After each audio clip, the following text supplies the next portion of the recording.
How can I identify the smartest person in the room? Look at their desks. Smart people usually read a lot. Books or online stuff. Whatever.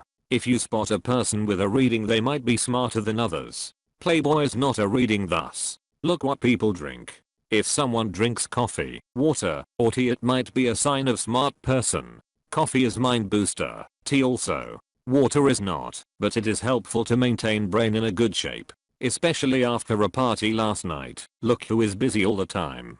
Smart people always do something. If they don't have anything to do, they use time to focus on total relax to increase brain power. If they are busy, they are 100% focuses on it. It means solo work, or teamwork, or just listening actively to what is said. Or just looking busy to show off, but still smart idea. Hear what people say. Smart people tend to have precise answers, and if not, they take some time to prepare one. They don't mumble just to fill the silence. Unless they noticed you want to discover they are smart in disguise. Look how they are dressed. Smart people seem to not dress better than the situation requires. Also, they appreciate function of a dress, not only looks. Smart people look rather good, but can be eccentric, and look also weird. Smart people listen. They may be thus looking like they don't, because they have brain power to multitask.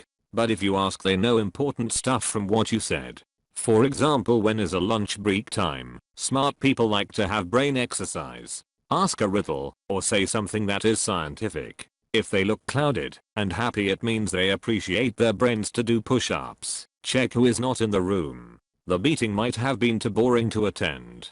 Smart people don't waste time. Sorry, they didn't know there will be a riddle. Look at the mirror. You might be smartest person in the room. Then it will be hard to find other one. And it means you have attended a wrong meeting. In business and social settings, it is pretty easy to identify who the most powerful or influential person in the room is. They have the fanciest title. Everyone around them is seeking their approval, and when they make a statement, the group falls into agreement. It's very easy to identify the most powerful person in the room, but the most powerful person is very rarely the smartest person.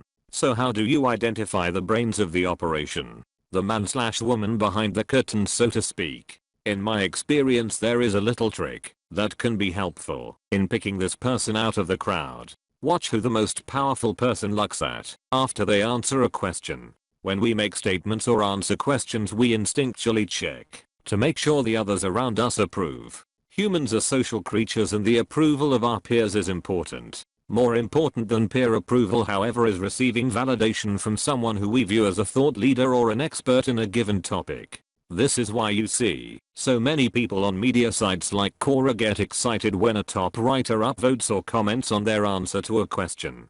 That top writer is seen as an expert, so gaining their approval must mean that what you had to say was important and correct. Sure, each upvote counts as one, but that specific one carries the weight of an industry leader behind it. So that's a little habit I have gotten into. When I'm in a meeting or at a conference, I always watch who the most senior person in the room looks to for approval after answering a question. Who do they loop in to provide additional insight? There is a great example of this in the movie Moneyball. Brad Pitt is in a meeting with his coaches and scouts discussing the players they are going to bring in to fill out their roster for the coming season. Every time the staff questions him or the new philosophy that he is attempting to roll out, he looks to Jonah Hill's character, Scout, but he can't throw. Pitt, but what can he do? Asterisk PITT points at Hill. Hill, you want me to speak? Pitt, when I point at you, I want you to speak. Hill, he gets on base. Pitt, he gets on base. Pitt is the most powerful person in the room. He is the Oakland A's general manager and final word on everything.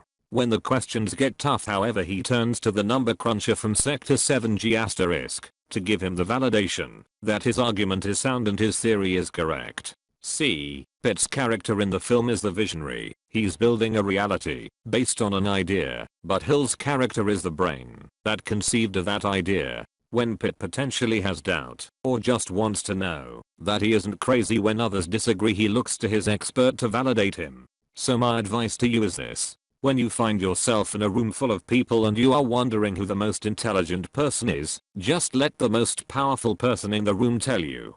You don't have to ask them to tell you, just watch who they seek out approval from when they make statements and give an answer to a question.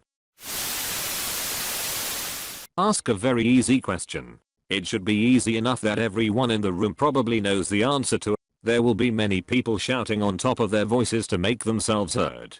Those aren't the ones you're looking for. In this chaos of loud voices trying to prove themselves, there will be one or a few persons sitting quietly, most probably smiling, looking at others' desperate attempts. Those are the smartest persons in the room. Smart people don't answer when a question is thrown at a group and the question is easy enough that most of the people know the answer. Smart people are smart enough to know that answering that question will not make them unique. They answer questions which requires analytical and critical thinking, rather than just recall or memory. By doing this, he/she can get the attention of the whole group.